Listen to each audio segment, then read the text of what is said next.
Oi, eu sou a Jade e tá começando mais um Tá na Rede, o seu giro de notícias semanal com comentários ácidos.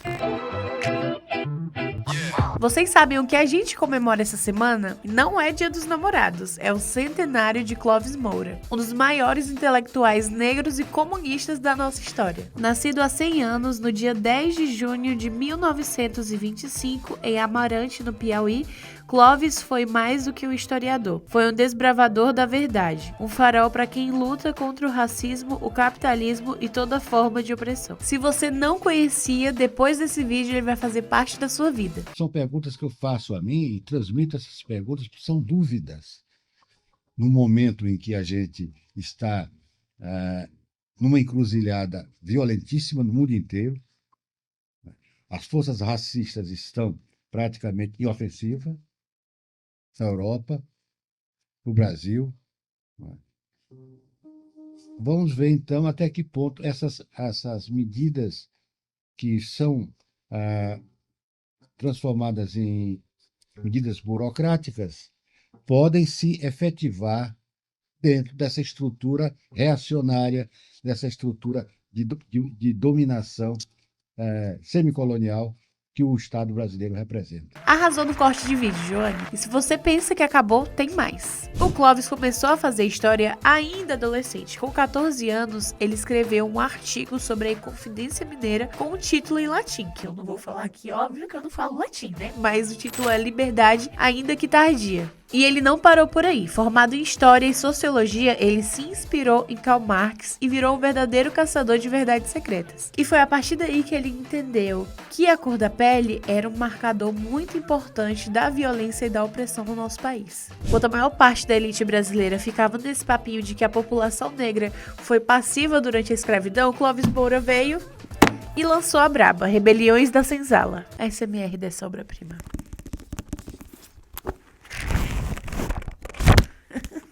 Sim, o nome é esse mesmo, inclusive uma porrada na tese de democracia racial. Nessa obra, ele se aprofundou em teorias marxistas para poder compreender o dinamismo da escravidão no Brasil e suas contradições. Ele diz que a gente precisa repensar a história do Brasil, mas para isso a gente precisa rever os preconceitos que moldaram a forma que a gente aprendeu sobre a luta do povo negro. Vou até ler aqui um trecho para vocês. Rebeliões da Senzala se notabiliza por constatar o que hoje parece óbvio. Os negros escravizados tiveram um papel ativo no seu próprio processo de libertação. As pessoas acham que as pessoas negras, elas só ficavam lá, tá, beleza, tô aqui numa situação escravagista, vou aceitar. Não, gente, teve rebelião, teve quilombo, teve processo histórico da luta negra do Brasil para que nós alcançássemos a libertação. Não foi só a princesa Isabel boazinha chegou lá e vou aqui assinar essa cartinha. Não foi isso que aconteceu. Esse livro é da editora Anitta Garibaldi, compre online, está disponível. Até aqui já ficou claro que os quilombos, eles não eram só refúgios, né? Mas também era uma forma de resistência, uma forma deles se organizarem. E até hoje, que a gente ainda vê um racismo tão forte no Brasil, a gente precisa beber dessa fonte para poder entender que o racismo, ele não é um acidente, ele é um projeto pensado, com base histórica, econômica e ideológica. E isso tá lá em outra obra dele também, que é Sociologia do Negro Brasileiro.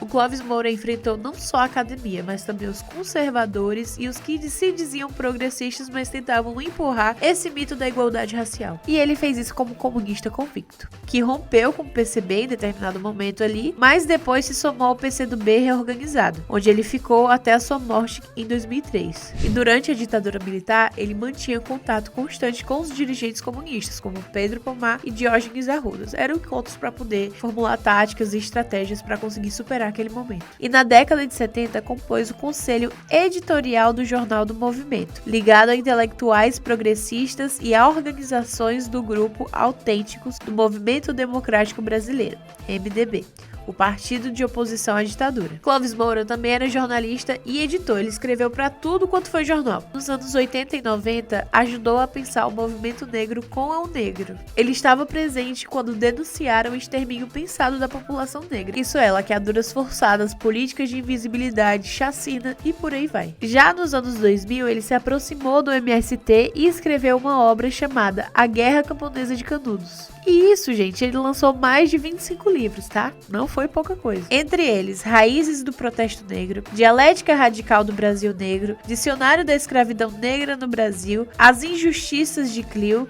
A Encruzilhada dos Orixás. E agora, em 2025, a Fundação Grabois celebra o seu legado. E aí fica o questionamento. Clóvis Moura, ele não está presente nos livros didáticos da história. Por que será? Ele deveria estar, porque ele nos lembra que a luta contra o racismo e a luta contra o capitalismo, elas são inseparáveis. Não tem como enfrentar o racismo sem enfrentar o sistema.